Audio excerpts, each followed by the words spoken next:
Hello everyone, welcome और welcome back to this course. So आज का जो हमारा टॉपिक है वो है इडियोसिंक्रेसी। इडियोसिंक्रेसी जो है वो आपको मोस्टली शॉर्ट नोट में पूछा जाता है, ठीक है। लेकिन ये जो है वो आपको कभी कभी इन relation with the drug proving भी पूछा जाता है। और ये आपको जो कैंस 12 ऑब्जर्वेशन है, ठीक है, उसके रिलेशन में भी पूछा जाता है। अगर ड्रग प्रूविंग के रिलेशन में पूछूं तो जैसे हमने कल डिस्कस किया था कि जो बेस्ट प्रूवर के अंदर चीज आती है, ठीक है, तो उसके अंदर एक तो फिजिशियन होता है, उसके अलावा जो एक पर्टिकुलर सब्सटेंस के लिए जिस पर्सन को इडियोसिंक्रेसी है उसके लिए वो इडियोसिंक्रेटिक पेशेंट भी जो है कि वो बेस्ट प्रूवर रहता है, ठीक है। तो ये हो गया in relation with the drug proving. In relation to the can 12 observation जो है वो हम जब कैन 12 ऑब्जर्वेशन पढ़ेंगे तब ज्यादा अच्छे से समझ में आएगा आपको। तब तक के लिए हम जो है कि इडियोसिंक्रेसी को ही समझ लेते हैं। तो ये आपको मिल जाएगा एफोरिज्म नंबर 116 टू 117 के अंदर, ठीक है। तो इसका जो वर्ड मीनिंग है अगर आपने वो समझ लिया तो आपको इडियोसिंक्रेसी बहुत इजीली समझ में आ जाएगा। तो जैसे हम इसको तीन पार्ट के अंदर डिवाइड करते हैं, ठीक है। तो जो ईडियो है, ठीक है, ये जो ईडियो है इसका मतलब है वंस ओन। एंड सिल का मतलब होता है अलोंग विथ, ठीक है। एंड क्रेसी का मतलब होता है कॉन्स्टिट्यूशन। तो इन तीनों को अगर आपने मिक्स कर दिया तो आपका क्या बनता है, idiosyncrasy, which means the persons own particular constitution. That means कि जैसे हम किसी भी मेडिसिन के अंदर पढ़ते हैं, ठीक है, कि भाई एक पर्टिकुलर पर्सन है उसका इस तरीके का कॉन्स्टिट्यूशन है। फॉर एग्जाम्पल तो कैलकेरिया कार्ब है जो उसका फ्लेवी फैटी वाला कॉन्स्टिट्यूशन है, ठीक है। वो कॉन्स्टिट्यूशन तो ठीक है, उसके अलावा उसका जो ल्यूकोफ्लेग्मेटिक वाला टेम्परामेंट है, ठीक है, उसका मायाजम हो गया, उसका जो थर्मल है वो सारी चीजें होगी, तो पूरा क्या बनता है, उसका कॉन्स्टिट्यूशन बनता है। लेकिन वो क्या हो गया, हमारा एक पर्टिकुलर पेशेंट हो गया, राइट। लेकिन जो इडियोसिंक्रेटी वाले पेशेंट होते हैं वो आपका कोई एक वाली मेडिसिन के वो सूट नहीं बैठते हैं, ठीक है। वो आपको समझ में ही नहीं आएगा कि भाई इनका कॉन्स्टिट्यूशन क्या है, बिकॉज कि वो दूसरों जैसे नहीं होते, दे आर हाईली इंडिविजुअलाइज, ठीक है। आप इजीली उनको इंडिविजुअलाइज कर पाओगे, बिकॉज कि लाइकवाइज की इसको हम इस तरीके से समझते हैं, या फिर तो आगे हम इसके एग्जाम्पल भी देखेंगे कि कोई एक पर्सन है वो रोज की स्मेल से फेंट हो जाता है, ठीक है। लेकिन रोज की स्मेल जो है वो सबको तो बहुत अच्छी लगती है, राइट। तो ये एक उस पर्टिकुलर पर्सन की इडियोसिंक्रेसी हो गई टूवर्ड्स द सब्सटेंस। कौन सा सब्सटेंस, हमारा रोज का फ्लावर, ठीक है। तो ये होता है इडियोसिंक्रेसी। उसके अलावा हैनेमन सर ने क्या बोला है इडियोसिंक्रेसी के बारे में, वो चीज आपको लिखनी होती है। During the drug proving few symptoms of the drug are continuously seen in many prover, ठीक है। तो जो जब हम ड्रग प्रूविंग करते हैं तो ड्रग प्रूविंग कोई पर्टिकुलर सब्सटेंस की अगर हम कर रहे हैं तो उसके अंदर से बहुत सारे सिम्टम्स ऐसे हैं जो कि बहुत सारे जो हमारे पेशेंट्स होते हैं या फिर तो प्रूवर्स होते हैं उनके अंदर मिलते हैं। लेकिन कुछ ऐसे पर्टिकुलर अननोन सिम्टम जो होते हैं वो सिर्फ कुछ लोगों में मिलते हैं, और ये जो कुछ लोग हैं हमारे, वो ही बनते हैं हमारे इडियोसिंक्रेटिक पर्सनालिटीज, ठीक है। मतलब कि 100 में से एक, लाखों में से एक वाली जो चीज होती है जिसे इडियोसिंक्रेसी, ठीक है। उसका एक प्रॉपर डेफिनेशन आपको मिल जाता है इन द एल्गोरिथम नंबर 117, ठीक है। तो जिस तरीके से मैंने यहाँ पर नोट्स बनाकर रखी है, आपने उसी वे में आपका आंसर लिखना है। जैसे कि मैंने पहले यहाँ पर एट फर्स्ट मैंने क्या लिखा है कि इसका एल्गोरिथम नंबर क्या होता है, तो इसी तरीके से आप लंबा सा अच्छा खासा अपना हेडिंग लगाकर नीचे इस तरीके से अपने एल्गोरिथम नंबर लिखना ही लिखना है। जिस भी आपके क्वेश्चन के अंदर एल्गोरिथम आता है तो आपने एल्गोरिथम नंबर लिखना ही लिखना है। उसके अलावा मैंने उसका वर्ड मीनिंग बता दिया। उसके अलावा हेनेमन सर ने क्या बोला है वो चीज बता दी, देन मैंने डेफिनेशन के ऊपर आई, ठीक है।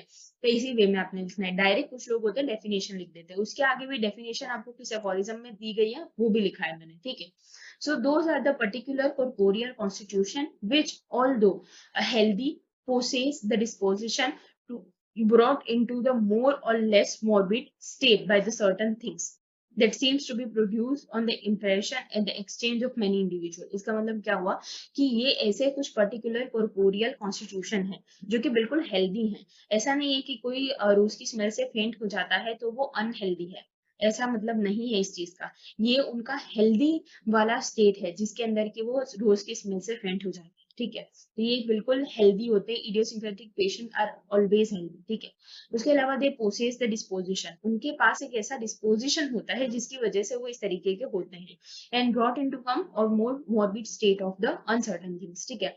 तो उनको ऑफकोर्स वो सबसे अलग है तो उनको सारी चीजें ऐसे ही इफेक्ट करेंगी जो कि बिल्कुल सबसे अलग होंगी, राइट।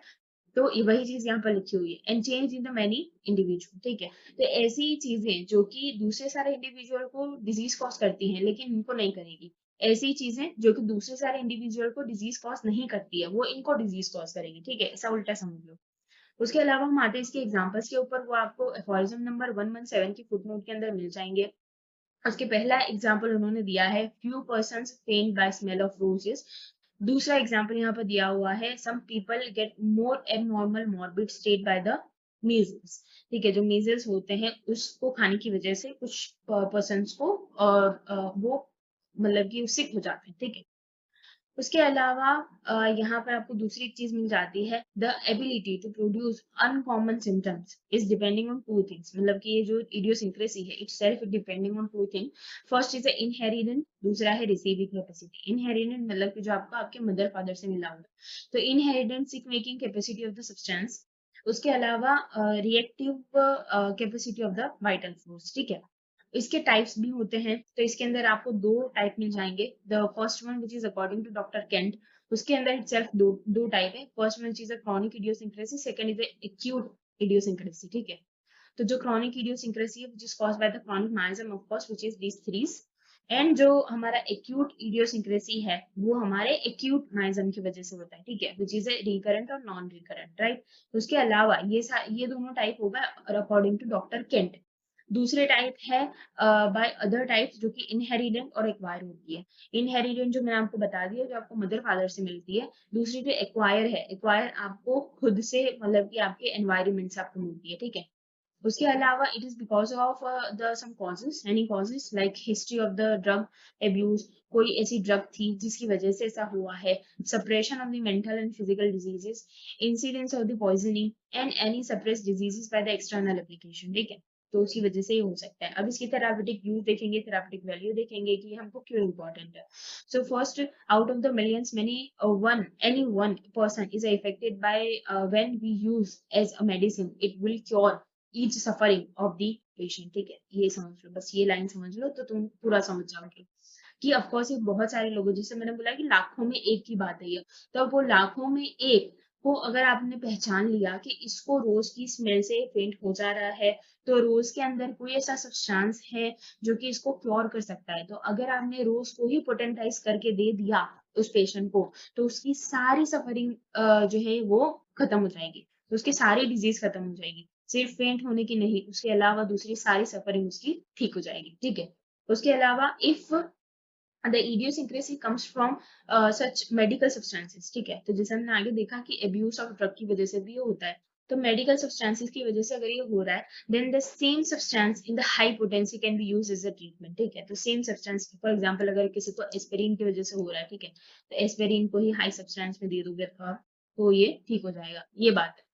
उसके अलावा हम आते हैं इसकी ट्रीटमेंट के ऊपर कि इसकी ट्रीटमेंट आपने करनी है तो किस तरीके से करोगे। एंटी माइस्मेटिक दे सकते हो अगर माइजम आपको पता है, तो एंटी सॉरिक, एंटी साइकोटिक या फिर तो एंटी सिफिलिटिक अब दे सकते हो। उसके अलावा high potency to remove the susceptibility, any anti psoric treatment for the inherent idiosyncrasy, ठीक है।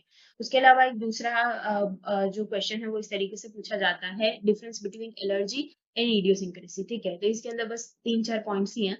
जैसे हमारा एलर्जी है तो वो जो है वो हमारा डिजीज है, ठीक है। तो इट इज अदर एनर्जी, ठीक है, एक दूसरी एनर्जी होती है जिसकी वजह से कि पर्सन को एलर्जी होती है, वो पर्सन का खुद का इनहेरिटेंट ऐसा हो सकता है। लेकिन इडियोसिंक्रेसी जो है वो उसका खुद का कॉन्स्टिट्यूशन है, राइट। जो तो ये दोनों चीजें आती कहाँ से है, जैसे एलर्जी है वो बर्थ से या फिर तो एक्वायर हो सकती है, और ये सिर्फ बर्थ से होती है, ठीक है। उसके अलावा इट इफेक्ट मतलब कि जो एलर्जी है वो observe in the sick peoples only, जबकि इडियोसिंक्रेसी आपको हेल्दी ह्यूमन में मिलेगी। मेडिसिन, तो एलर्जी ऑफ कोर्स ये क्या है, डिजीज है, ठीक है, तो it can be cured, but idiosyncrasy is a constitution, तो हम किसी का कॉन्स्टिट्यूशन कभी चेंज नहीं कर सकते, so it can be cure. Treatment, some medical medicine is required, no medicine is required, ठीक है। तो बस ये चीजें थी जो कि मुझे आपको इडियोसिंक्रेसी के बारे में बतानी थी। होपफुली आपको सारी चीजें अच्छे से समझ में आई होंगी। So thank you so much for watching.